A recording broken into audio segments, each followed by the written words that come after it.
This is the PR Podcast, a show about how public relations helps you tell your story to the world. We talk with great PR practitioners who have the skills, creativity, and just plain savvy to get their clients noticed. Now here's your host, Jody Fisher.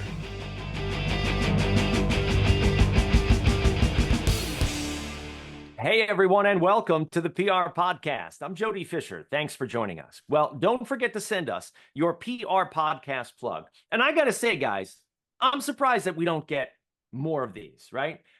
We get one every once in a while, but I figured we would get more because this is such an easy way for us PR people who like to stand in the background, right? That's what we get paid for, to push our clients out front, to promote ourselves in some way. So here's what I want you to do. I want you to right now, even pause the podcast. Think of something cool that you've done in the last 6 months. And it's not your 9 to 5, right? Maybe you won an award. Maybe you published a book. Maybe you have a cool TikTok channel or a blog or a newsletter or something. Let us plug you. Let us plug that thing that you do that you're so proud of, right? It's okay. You can post a little with us, right? We're all friends here. We're all PR people here. And we can take a moment out to promote ourselves. So send us your PR podcast plug. You can email me, jody@jodyfisherpr.com, or you can send me a DM on any of the socials at Jody Fisher, or even at the PR podcast. Doesn't matter. But get us a PR plug. Let us love on you. And we will mention you at the top of an upcoming episode. Now, on with our show for today, we have a great guest. Joan Frank has PR in her blood. Seeing her father run a prestigious ad agency growing up, it led Joan on a path to the media. From the time that she was 12, she worked at her dad's agency in the summer, and the staff would teach her everything she needed to know in each department, from traffic to media to public relations. She followed that career path in her undergraduate and graduate school, and from there founded B. Frank Communications. I love that name. Now, since she's worked with a wide variety of fascinating and dynamic organizations, or clients, I should say, over the last 28 years. She also gives back by working pro bono for a nonprofit organization called the Immerman Angels. And they believe in providing one-on-one support for people who've been diagnosed with cancer, matching them up with cancer survivors for mentoring and support. Joan, welcome to the PR Podcast. Thank you so much for having me. I'm excited to be here. We're glad to have you. Let's tag in there on what we just said, your pro bono work there. You mentioned that you yourself are a cancer survivor. Tell us about that organization and about your work with them. I'm happy to. I had thyroid cancer 14 years ago, and I would say maybe 3 years after I went through, I had a thyroidectomy and my treatments, I was introduced to an ambassador of Immerman Angels. The Immerman Angels is founded by somebody from Detroit, but the organization is actually based in Chicago. So when I learned about them, I was very impressed because their model is very different from any other cancer charity I know of. They actually pair a fighter with a survivor of the exact same type of cancer. So for me, had I known about them, I could have been paired with somebody who had my type of thyroid cancer at my stage, and they could have really shared with me all of the things that, quite honestly, the doctors and nurses couldn't because they hadn't gone through that experience. And they also provide support for caregivers. And anytime I hear of anyone who's been diagnosed, they are the first place I refer them to because they are an amazing, amazing organization. That sounds like a great organization indeed. Tell us a little bit about some of the work that you've done with them. Is it PR work or is it fundraising work? Yeah, it is PR work, heightening their visibility and getting more people, obviously, to support them and, in any way they can, whether they're a mentor, whether financially they're supporting them. But it's a really fun organization to support. It's great, and it sounds like an essential one too. Give them a shout out again, their name and their website so people can find them. Immerman Angels, and it is immermanangels.org, I believe. Forgive me, Johnny Immerman. But if you just Google Immerman Angels, you will find them. They're everywhere, not just nationally, they're internationally at this point. Fantastic. And that Immerman is with one M-I-M-E-R-M-A-N? Yes. Great. All right. So if you want to get connected with that organization in any way, shape, or form, make sure you check them out. Yes. Thanks for that, Joan. Appreciate it. Now let's jump on to you and your Mhm. PR work and what brings you here to the show. Tell us a little bit about how you founded Be Frank Communications and what it's all about. You know, I, as you said from my bio, from the time I was young, was exposed to the ad world. And literally from the time I was 12, PR was always where everything resonated for me. At my dad's agency, he used to represent all of the big movie houses. So we would do screenings and premieres. And somehow it was just a language that I spoke and I loved it. So I got an undergraduate degree from Boston University in communications. And then I got a master's degree from University of Michigan. The master's is in kinesiology with a concentration in health promotion. But from there, I did some very large events like Detroit Grand Prix and Metro Jazz in Michigan. I worked for, I was director of PR for an ad agency here. And then the vice president of that agency said, you need to go on your own. You know, you shouldn't be here. And I did. They gave me my first big client, and that was, over 28 years ago. So it is literally, I always say I have this intuitive gift. And what I didn't know, and I'm really curious to know if other PR people have found this, was I thought that everybody saw things the way that I saw them. So I'd go in, I'd have a meeting with somebody, and I would immediately know this is your hook, this is your story, this is the pitch, this is newsworthy. And I figured out like 15 years ago that that wasn't the case. I was blown away when I left a meeting and I called a friend of mine, and I realized that this is literally was my gift. So I have been fortunate because I love what I do and I've been able to, make it my career. And I have the most fabulous clients. It's a very diversified client base, which I love. Even though I'm based in Detroit, I have clients all over the country. And every day and every client brings a new challenge, and I'm always up for it. Love the new challenges, right? And I think all of us PR people are a little, and I don't want to make too much of a joke here, but we're all a little ADHD. We all, like we're doing this thing and then we want to Yeah. move on to the next thing and then the next thing. And we're juggling what I refer to as the flaming chainsaws all the Yes, time. We're all the time. constantly pivoting and moving around. And we thrive on that, right? I mean, tell us about I'm you. laughing that you say that because I am so ADHD. It's insane. Like I have learned, like even reading, I am so much like this that I'm better with audio stuff. It's just because my mind is really always a million. TikTok is perfect for us, right? It Yes, is really yes. perfect for us. Oh, I'm so excited. Somebody else understands. I swear you can beat up TikTok all you want, but if you follow the right channels, Thank you can you. program it to get the things you want to see. Yep. And then, man, it's just like Great.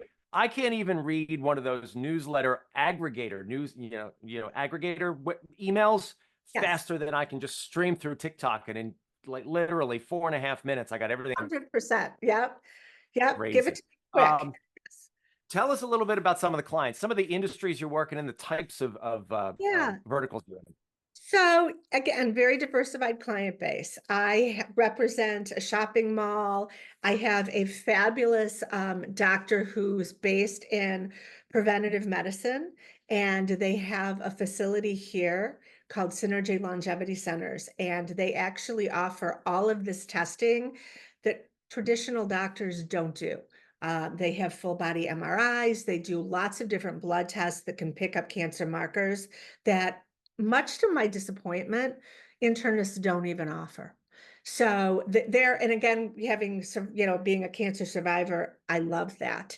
I have a very fabulous client based in Dallas who is a manifestation expert, and she just dropped a new book October 1st, and she's just been such a joy to work with because I literally took her from no media platform and now she's recognized both nationally and internationally. So, that for me is very, very, very exciting.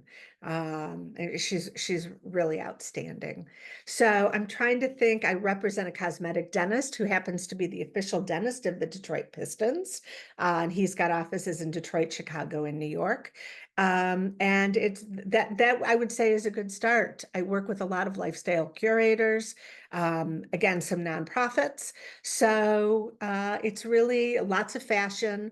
But again, it keeps me on my toes. It really does by Absolutely. working with all of these different Let's jump industries. back to that the doc with the cancer Mhm. markers. Um, how important do you think it is? And I know the answer to this, but I want to hear you say it. Yep. Mhm. For you to have the life experience that you have, being Right. able to more effectively represent a client like that. I mean, Mhm. we all get up to speed on the subject matter when we take on a new client, right? But you have a personal experience. Yes, yes. So, and I share that also when I'm coming up with pitches for them, because I'll give you an example. October is Breast Cancer Awareness Month. But for women of a certain age, dense breast tissue is a real issue. And when you're going for a mammogram, many times the mammogram results may say that you're clear, but the truth is the tissue is so dense, they can't really get a good shot. And they offer a breast MRI, and they have actually detected cancer in a few patients who have come in who were told that their mammograms were clear. So, I think that those are resources that everyone needs to know. The one issue I have to say is that it's out of pocket. But to be very honest with you, for peace of mind and having already gone through a cancer journey, I think that the cost benefit of getting this test far outweighs really what the cost is. It is so important to point out, and thank you for doing that, how um, the closer we are to a piece of subject matter when we represent a client, I think the more effective we're going to be. Whether we just understand it, like there are clients where I've got personal interests that intersect sometimes with clients. I'm like, ooh, I love that. I can do that because I'm personally interested in that thing. Or all the way over to what you're talking about, where you have a personal experience Mhm. with a life-threatening disease that makes you so better equipped Right. to really dive down into the nitty-gritty of what the personal aspect of the pitches and the Yes. stories that you're telling, right? Because all PR is personal. Yes. But it's funny because I have to say in my business, and I tell all potential clients this, I have to experience what they do because if I don't believe in them, I can't represent them. I have a very strong, rule about that because I just can't. And also for my business, I've cultivated relationships with the media over all of this time. And they know that if I send them a pitch, it's a pitch they're going to pay attention to. So, that is my rule. For sure. Now, let's talk about some of the media strategies that you employ Mhm. when you're pitching out those stories, because I think we all have our own little tactics and our own little things Yeah. that we do. Granted, the foundation of it, like you said, is relationships, understanding the media, understanding what a good story is. Mhm. But we all have our little ways. Do you have ways that you find most effective in generating, whether it's business for a national brand or whether it's just connecting with a reporter that maybe you haven't connected with, but you want to get there? What are some of the strategies that you employ? That's such a great question. I think first and foremost, I really take a lot of time and care when I'm coming up with a pitch for a client. So I think, you know, because again, my client base is so diversified, I really have to do a deep dive into what that client is, really kind of understand what they're doing, and really know what I think has the most media value. So, particularly when I'm working on a national level, I'm old school. I go back to you've got to have a really solid media kit. They need to know background, testimonials. I rely very heavily on that because if it's somebody local who knows me, I can send them a pitch, call to support that. But if it's a new person, I really need to help them understand why I think this is such a valuable story, or something that I really think that they need to know about and to share. So I really do. I go back to my old tools, so to speak, and I don't want to age myself, but I think it's really, really important. They're not old, because at the end of the day, the reporter needs to know what they need to know, right? And those things, and it's best, I think, and you give me your feedback here. To me, it's best to give that in a way that, I'm just going to say this, that the reporter expects to get it. I tend to meet people at their expectation level, right? What I put myself in their shoes, and I draw on my experience as a reporter. What did I expect to get when someone pitched me? Right? What do I need to at least look at that and go, oh yeah, that's something I want to work with. Let's Mhm. take the next step. Um, do you take that approach too with reporters? Yeah, I mean, I think I was never a journalist, so that is a frame of reference that I probably wish I had. But yeah, I think I really do try to do that. And, sometimes, obviously, there are multiple angles. Um, and, I might identify one or two that I think make the most sense. But yes, and I always say our job is to make it as easy for them as possible to do their job. Yeah. So at I 100, get it. I get into arguments with that all the time. We have as much interest in helping the reporter as we do helping the client. It's got to 100%. be that, right? Because Yes, you're yes, asking them to do something for you. So you've got to at least help them do the job that they've been assigned to do, that you're asking them to do. yes. No, 100%. And they're inundated, let's be honest. I mean, every TV producer, I mean, they're getting how many, pitches a day? So yeah, let me make it as easy for you. I'll send you a sizzle roll. Whatever you need, I will hand to you on a silver platter. Absolutely. It's a great segue into something that you, I know, like to talk about a lot, which is the 5 ways to leverage media coverage to grow your business, right? So, and I talk about this too. The Yeah. hit is great. Now, what does the hit get you?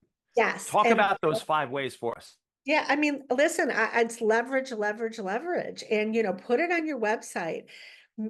Absolutely blast it. And when I say blast, I mean blast on all of your social media channels. Make sure you're tagging, make sure you can do it more than once, do a weekly roundup of, media that your PR person has secured for you. LinkedIn is another place, I have many conversations with clients about this. I just signed a new nonprofit that I'm doing consulting work for, and they don't have a LinkedIn page. And I said to them, you need one. This is crazy because the people, potential donors that you're missing out on because they have no idea the great work you're doing, could, in terms of dollars and cents, be tremendous for you. So those are really the things that I say you just have to leverage it in every which way that you can. You have a newsletter, you're writing a blog, again, social media, website, LinkedIn, get it out there. And you don't have to do a lot of work to do that. You've got the core No. piece of content, right? You Mhm. don't have to recreate it 5 times to do 5 things with it. It's the same thing Exactly. over and over. It's Right. just slightly edited for the different platform. Exactly. And listen, some people have social media managers. And if that's the case, I have to say, I'm also a huge fan of podcasts because for clients, when they do a TV segment, it's 4.5 minutes. A podcast, it's 20 minutes to an hour. So you really get to share, your expertise. But even if you have a social media manager, have them make sound bites from, if an interview that you've done, so that you obviously, again, another way to continue to repost it multiple times where it's relevant. 100%. And going back to what we said at the top about TikTok, I think that we are well past the era, and I want to get your feedback on this, well past the era where people are allowed to be shy about being in front of a camera. Granted, some Yeah, people, okay, don't want to be for whatever right. reason, but if you're the CEO, if you're the chief product officer, if you're the person who has been tapped as the voice of the organization, you got to get comfortable with being in front of a camera, right? 100%. And listen, your PR person should also help you with that.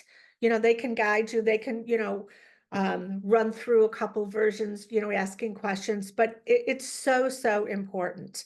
And I laugh because, as you had said earlier, we're behind the scenes people.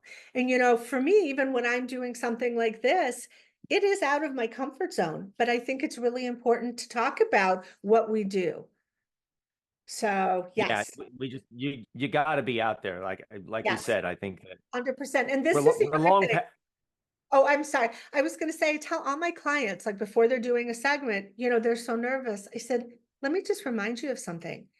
This is what you do. This is how you breathe. Everything you do during the day. So when they're going to ask you questions, even though you're thinking now you're nervous, you know this like the back of your hand. I mean, this is what you do. You have all of the information. And I think that's really helpful for them to be reminded of that. 100%, yeah. And I usually remind them that, in unless it's um uh unless it's a situation where they're trying to defend something that they're doing, Yeah. unless it's a situation where like, they've been caught something, doing something they weren't supposed to be doing, like a nonprofit organization, they're rooting for you. The reporter needs you to give them that great soundbite, needs you to give them that good information. Why? Because that's going to help them do their job. And going back to the whole, helping the reporter do the thing you're asking them to do, go for it. Yeah, but I find, I would say 97% of the on-air talent here really are lovely about helping, particularly if you're new doing this, or even if you've done it a million times and you still get nervous. They're really great at leading the conversation and helping you. So, that's very much appreciated for all of my clients. 100%. So going back to a little bit of a philosophical question here, because I want to round out our conversation with your pro bono work Mhm. and with your experience as a cancer survivor. And I think it's important for all of us as Yeah. PR people to Mhm. do some level of pro bono work, some kind of volunteering. I think all of us as humans should be doing that, but especially, when we're good, we're storytellers, right? And so there are organizations out there that, can't afford a PR person, but they need one. Yes. We should be putting our hands up to do that. So if you could start a movement that Mhm. would bring about the most amount of good to the most amount of people, what do you think that would be? I thought that was what a great question. And I really, really thought about it because I'm a dog lover and I've done pro bono work for um, yeah, my rescue organizations. But I think right now I would say a movement of kindness and compassion. You know, I just feel like the truth is everybody really is fighting a battle you may not know. And a simple smile or a simple pay it forward when you're at Starbucks and you buy the coffee for the person behind you. You have no idea how that could literally change somebody's day. So I just think kindness and compassion really goes a long, long way. I love that, and I fully agree with you. I think there are already I usually say let's make t-shirts, but there are already t-shirts out there that say that. Yes. So let's just go out and find some and buy those, and we'll Yeah, wear them I around. like that. Joan, thank you so much for joining us here on the show. This has been a great conversation. We are not finished with you, however. We are Okay, going to I'm ready. segue now Okay. into the rapid fire question portion of our podcast. Now, this is where we steal a page from inside the actor's studio. I know I lost like half of you listening because, you're not Gen X like me. But Inside the Actor's Studio used to be a show on PBS. Great show. Just go watch it on YouTube. It's awesome. And we ask our guests a series of rapid fire questions. This is what they did at the end of the show. These are Okay. meant to elicit a simple answer, maybe a laugh or two with your indulgence. Joan, Frank, let's begin. Rapid fire question number one. What is your favorite news source? I'm really into MSNBC right now. But since we were talking about ADHD, the skim. I love the skim in the morning because it gives me that quick, okay, this is what's going on, and I can pay attention to it. There So are a few of them out there, and I think yeah. that all the good outlets give you some version of that, right? Yeah, I think I have the New York Times as well, but those Yep. MSNBC and the skim right now, not People. Years ago, I would have told you People magazine. All right, rapid fire question number two. What's your favorite social media platform? Instagram. Love the pictures. Rapid fire question number Um, 3. Coffee or alcohol? It's a tie because I'm a coffeeaholic, but I do a series every Monday called Martini Mondays where I'm giving it's a quick video where I give some advice. So it's really for me a vodka martini straight up or coffee. Sorry. All right. That works. Oh, that works. Equal Bookend. They're opportunity. bookends, Yep. right? All right. Mhm. Rapid fire question number 4. Speaking of stuff to drink, what's your favorite on the run food? What are you pairing it with? Okay. The egg bites, the kale egg bites at Starbucks, because it's a great boost in protein. My go-to. I love, you know what? They sell them in Costco. I buy them in Costco in bulk. Okay, I saw something kind of like that at Trader Joe's. Now I've got to go find them at Costco because it's like even when I'm flying, I will always grab those for the flight, for sure. They're great. They're Yeah. great. Mhm. And obviously way cheaper than buying them in Starbucks. Yes. All right, and rapid fire question number 5, Joan. What do you want to be after you finish this career? A photographer, professional photographer. It's my hobby. I grew up, with a dark room. It's my joy. Yep. So great. Love it. Have you been anywhere interesting or exotic where you've taken some photos? Yes, yes, I have. I was in the south of France. My son is an elite athlete and he qualified for World Ironman Nationals in Nice, France. So a couple years ago, and I got some insanely fabulous sunrise photos off of the Mediterranean. But yeah, everywhere I go. Sounds good. Yeah. Love it. All right. Are any of those on your Instagram? We can go take a look at them. That's such a great question. I have been wanting to start an Etsy store because I'm always so no, but I think I'm going to start loading them. So thank you, Jody, for that suggestion. There you I go. need to hire I'm here to you. help. I'm just here to help. Joan, Love this it. has been a lot of fun. Please let people know how they can find you online. Okay, my website is bfrankcommunications.com. You can find me on Instagram. It's at Joni Frank. Facebook is Joan Brooke Frank.